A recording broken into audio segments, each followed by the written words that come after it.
Hello everyone, I'm Dr. Bhavna Joshi and I will be taking the subject childhood and growing up. So today in this subject we will be discussing about the child abuse, issues, problems and awareness about right of the child.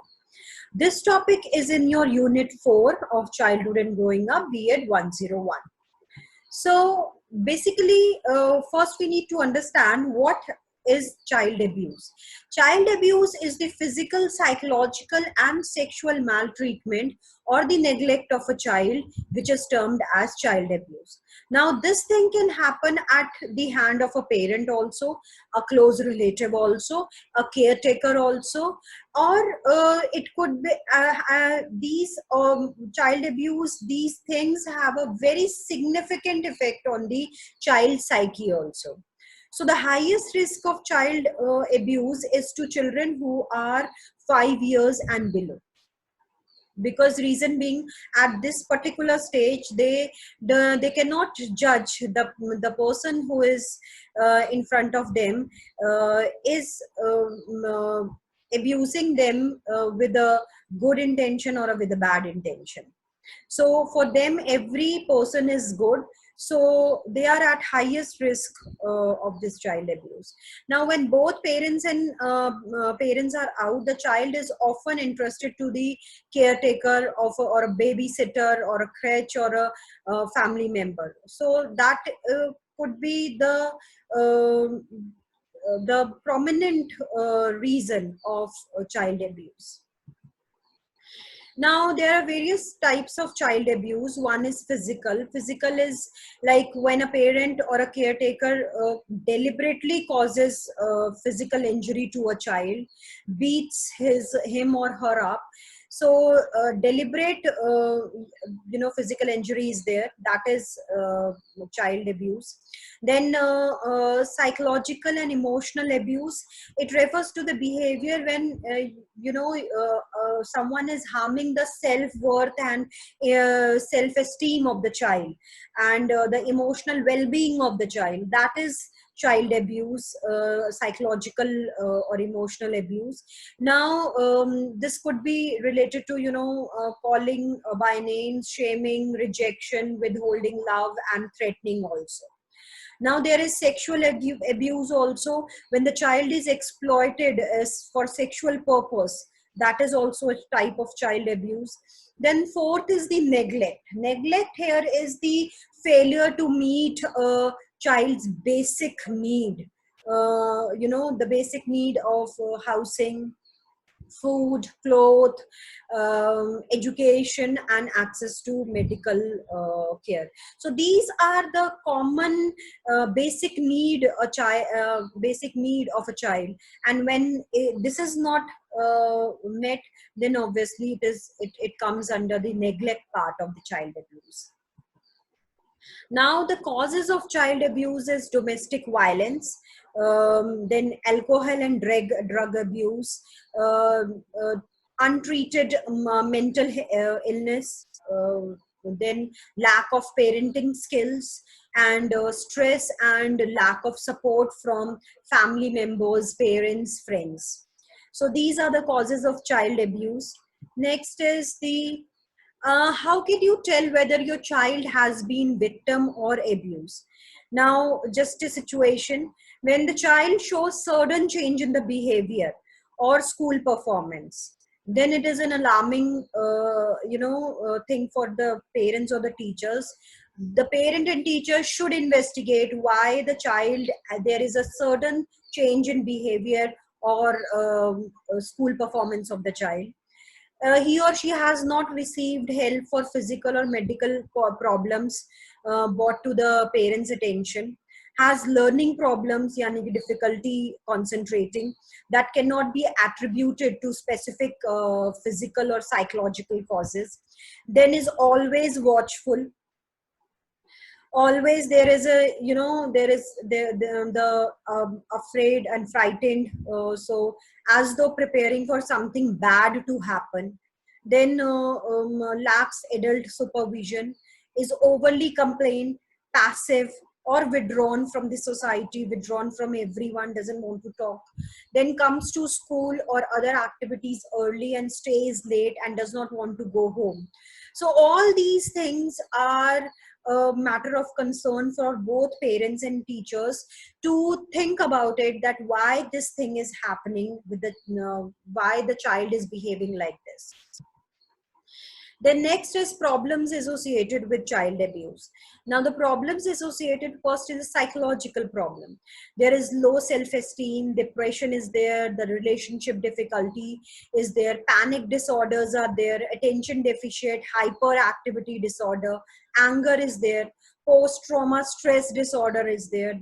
All these are psychological issues. Then poor performance in the school, low result related to the cognitive capability, language development is low, academic achievement is low. All these things are again poor performance based problems related to child abuse.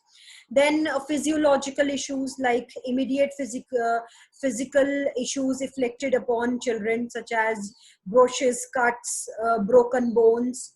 So all these are physiological issues. Societal consequences, these child abuse will automatically hamper the child's survival and development and participation in the society, because this child will feel neglected. There will be a fear and the child will be frightened, and will always be afraid of the societal consequences, that what will happen to him or her. So a mandate of child protection is very essential to ensure the stability in child's health, education, and well-being. So after the problems, now again trust issues. Child is not able to trust the people around him or her, especially the parents, who, if the parents are responsible for this abuse, if the parents are neglecting the child, then next problem is he or she is not able to express the emotions, and that went out of their feelings and emotions positively is not there. Then this result in bloating up of emotions, and automatically will give away to the psychological problem. Then another problem is the problem of feeling worthless. As we mentioned earlier also, if the child is suffering from low self-esteem due to this child abuse, automatically he or she will feel worthless about his life. Then there are various child acts, child rights, which work in this direction to eradicate this child abuse. Then first is the Article 14, that is right to equality. Then there is Article 15, that is right against discrimination, any discrimination on the basis of caste, color, creed, or gender. Then Article 21A, that is right to get free and compulsory elementary education from 6 to 14 years of age. Then Article 24, right to be protected against any hazardous employment. That means no work, no employment till the age of 14 years, as it reflects Article 21 also, free and compulsory education. Then there is Article 39E, that is right to be protected from being abused and forced to economic necessity. So then is Article 39F, that is right to equalities and facilities to develop in healthy manner, and in condition to freedom and dignity. This right basically deals with the opportunities, equal opportunities and facilities, which should be given to every child in his or her childhood. And this is against the exploitation, moral and material amendment. Then next is legal provision in our country. So there is National Commission for Protection of Child's Right, which works for this thing only, implementation of all the laws, policies, programs, administrative mechanisms as given in the Constitution of India. and the UN Convention on the Right of the Child. So there is POCSO Act 2012 also. So this act is POCSO, POCSO Act. Is a gender neutral legislation, and this defines a child as any individual who is below the age of 18 years and provides protection to all the children from sexual abuse. So this act protect the child abuse. So a big picture of this act, POCSO, that is the Protection of Children from Sexual Offences Act to 2012. So as per this act, the number of cases which were registered for sexual child abuse raised from 8,904 in the year 2014 to 14,913 in the year of 2015. That means sexual offenses and kidnapping amounts to 81% of the crime against minors, which is deliberately done. So then preventive measures designed to ward off strangers, like installing CCTV cameras, then self-defensing training.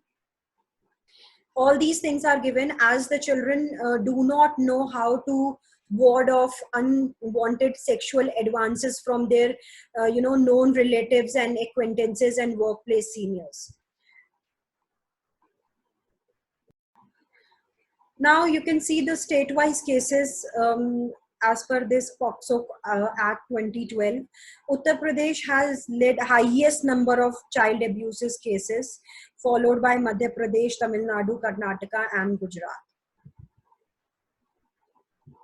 Now, it is very important to know that a child is safe and protected when a child is loved, cared for, and looked after. There should be a healthy bond with parents and a very strong relationship between the parents and the child, so that it should have a long lasting impact on the child's safety. That trust factor should be there in the child, that if his or her parents are near him or her, then he or she is totally safe. A child is nurtured when a child gets required food and nourishment, health facilities, and education. So when a child gets healthy and peaceful environment, the child is safe and protected. So I hope you all understood about what is child abuse, the causes, what can be done, the various laws related to child right. Thank you very much.